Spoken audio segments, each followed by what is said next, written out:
राधे राधे, हरे कृष्णा। कैसे हो आप सब? आशा करती हूँ कि मेरे ठाकुर जी की कृपा से आप सभी ठीक होंगे, अच्छे होंगे, स्वस्थ होंगे। चलो चलते हैं आज एक व्लॉग की तरफ। व्लॉग है जैसे आपको पता है कि मेरी जो लॉन्ग वीडियो हो वो है एक दिन छोड़ के आती है। मैं डेली लॉन्ग वीडियो जो हो वो नहीं बनाती, है ना।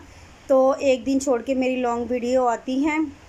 तो आज मैं आपको बताऊंगी जो तुलसी पत्र ठाकुर जी को भोग लगाया जाता है, उस तुलसी पत्र का हम बाद में क्या करें।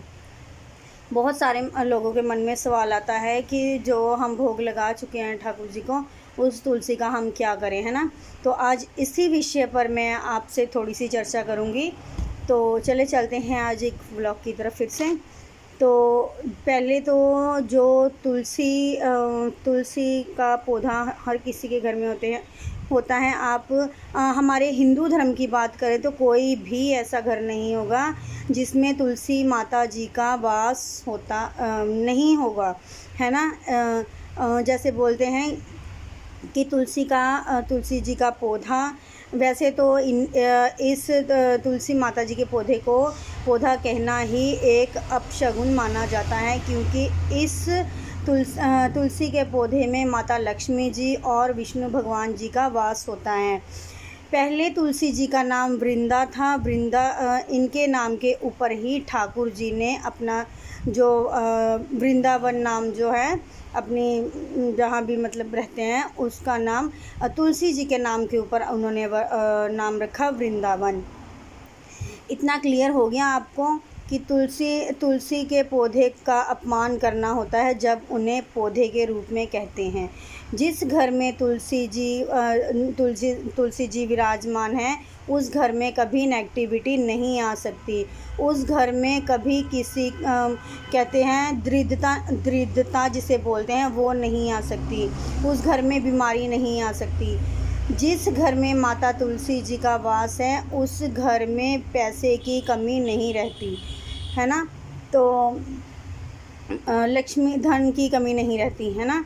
तो एक मैं आपको बात बताती हूँ। जो ठाकुर जी को भोग लगा होता है तुलसी पत्र का, उस भोग को आप जैसे कि आपने क्या बोलते हैं उसे, अपने दूध में डाल लिया, है ना। जो भोग लगा होता है उसे दूध में डाल लो। अगर आपके घर में कोई भी बुज़ुर्ग या कोई भी बीमार है ना, कुछ भी किसी को हुआ हो, तो तुलसी जी का जो पत्ता होता है उसे चबाकर नहीं खाना। आज मैं आपको एक बात बताती हूँ, इसे हमेशा याद रखना।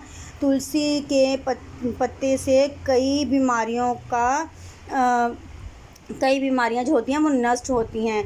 इसलिए आपको तुलसी पत्र है जो वो कभी चबाकर नहीं खाना। उसे जब भी आपने खाना है अपने मुंह के जीभ के ऊपर रख के पानी के साथ अंदर निगल लेना है। पानी के साथ नहीं तो वैसे भी आप निगल सकते हो, है ना। बहुत सारे फ़ायदे होते हैं तुलसी पत्र के। दूध में डाल लो, बच्चों का पानी जो है उसमें डाल लो। बहुत सारी पॉजिटिविटी होती है। जिस घर में माता तुलसी जी का वास होता है, उस घर में बहुत सारी पॉजिटिविटी होती है। कभी नेगेटिविटी घर में नहीं आती।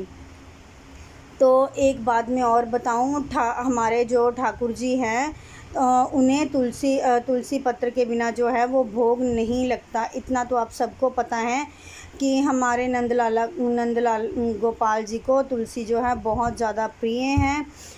तो जिसने भी तुलसी की माला अपने गले में पहन रखी होगी, उसके नज़दीक कभी बीमारी नहीं आ सकती। वो कभी बीमार नहीं हो सकता, है ना। सिर्फ इसे एक गंदे हाथ नहीं लगाने चाहिए, है ना। इन्हें गंदे हाथ मत लगाइए। और मैं आपको एक बात बताती हूँ, शाम के समय तुलसी के पौधे पर एक दिया ज़रूर लगाया कीजिए।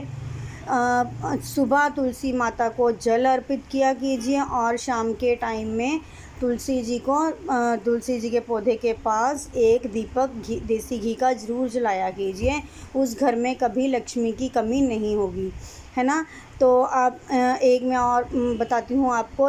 रात के समय जब सूरज आधा होता है ना, ढलने वाला होता है, बीच में मतलब जिसे बोलते हैं 6 सवा 6 के बाद अब जैसे सर्दियों के दिन आने वाले हैं, 5:30-6 बजे सूरज छिप जाएगा, है ना।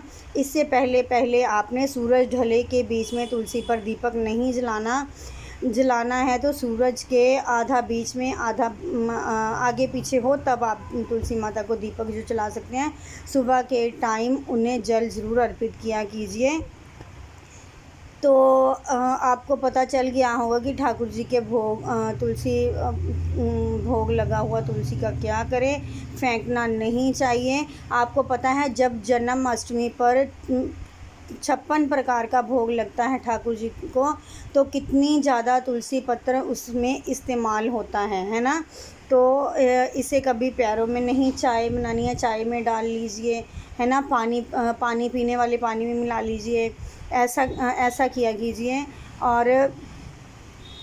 और मैं आपको बताती हूँ कि आज इतना ही, ठीक है। तो चलते हैं।